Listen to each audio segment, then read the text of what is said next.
റിലേഷൻ്റെ കാര്യം പറഞ്ഞപ്പോൾ ലാലേട്ടനും ചിലപ്പോൾ സങ്കടപ്പെടും. താങ്കൾക്കും തോന്നാറില്ല അങ്ങനെ? ഇത് പ്രോബ്ലം എനിക്ക് തോന്നാറുണ്ട് എന്ന് വെച്ചാൽ നമുക്കിങ്ങനെ തോന്നുന്നത് വെച്ചാൽ നല്ലൊരു കണ്ടസ്റ്റൻറ്റ് പോകുമ്പോൾ കോണ്ടന്റ് തരുന്ന ഒരു കണ്ടസ്റ്റൻറ്റ് പോകുമ്പോൾ നമുക്ക് വിഷമം. ഇപ്പം ഒരാൾക്ക് പുതിയതായിട്ട് ഒരാൾക്ക് പോകണമെന്ന് താങ്കൾ കൊടുക്കുന്ന ഉപദേശം എന്തായിരിക്കും? ഞാൻ എൻ്റെ അടുത്ത് ഒരുപാട് പേര് ഓൾറെഡി എല്ലാവരും പോയി, ഇതിന് മുമ്പ് കൊടുക്കേണ്ട ഒരുപാട് പേര് എന്നെ വിളിക്കുവേ. അപ്പോൾ വിളിച്ച് കഴിയുമ്പോൾ എല്ലാവരും എൻ്റെ അടുത്ത് പറയുന്നത് ഞാൻ ഭയങ്കര റിയാക്ട് ചെയ്യും, ഞാനത് ചെയ്യും, ഞാൻ ഒരാളെയും വെറുതെ വിടില്ല. ഐ തിങ്ക് ഷോ ശരിക്കും പറഞ്ഞാൽ അതല്ല. Show is not about why did we all love the show. നമ്മളെപ്പോഴും എനിക്കെപ്പോഴും ഷോ ഇഷ്ടപ്പെടാൻ തുടങ്ങിയത് എപ്പോഴാണെന്ന് വെച്ചിട്ടുണ്ടെങ്കിൽ ഇത്രയും ഹ്യൂമൻ റിലേഷൻഷിപ്പിനെ മനസ്സിലാക്കാൻ പറ്റിയ വേറെ ഷോ ഇല്ല. സ്നേഹബന്ധങ്ങൾക്ക് മനസ്സിലാക്കാൻ. ഇപ്പോൾ അവർ പറയും ഇതിൻ്റെ അകത്ത് എങ്ങനെ ഇത്രയും ദിവസത്തിനുള്ളിൽ ഒരു ലവ് അഫെയർ വന്നു എന്ന് ചോദിക്കും. നാച്ചുറൽ അല്ലേ, നമ്മളൊരു വീട്ടിൻ്റെ അകത്ത് പൂട്ടിയിട്ടിട്ട് നമ്മൾ എല്ലാ ദിവസവും കാണുന്നു, നമ്മുടെ ഒരു വേവ് ലെങ്ത് ആയിട്ട് മാച്ച് ചെയ്യുന്ന ഒരാൾ.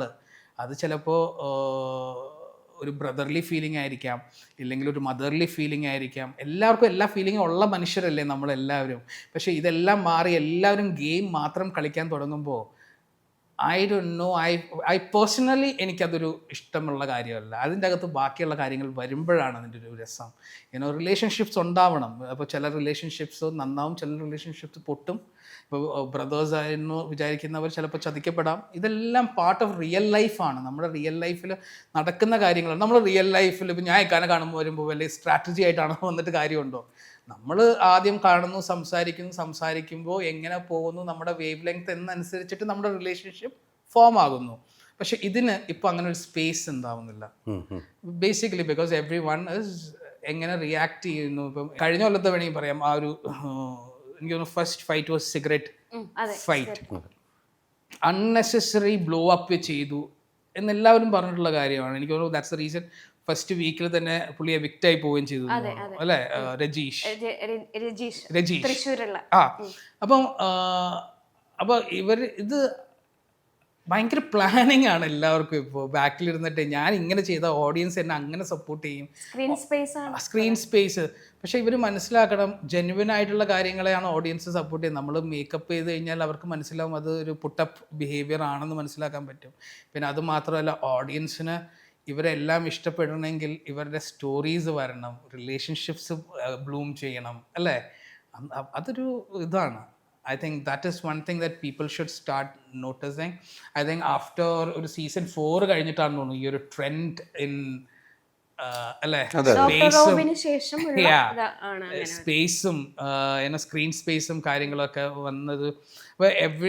Now I think after that everyone is becoming that one particular person. നമ്മുടെ ഒരു ഇൻഡിവിജ്വാലിറ്റി, നമ്മളുടെ ഒരു സോഫ്റ്റ് സൈഡൊക്കെ ഭയങ്കര ഇമ്പോർട്ടൻ്റ് അല്ലേ. നമുക്ക് എല്ലാവർക്കും ഉള്ള കാര്യങ്ങളാണ് സോഫ്റ്റ് സൈഡ്സ്.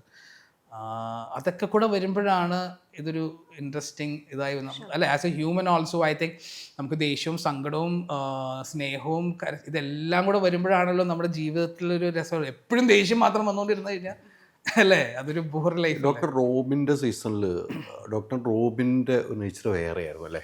എന്തിനും അലറി വിളിക്കുക, അങ്ങനെയായിരുന്നല്ലോ റോബിൻ.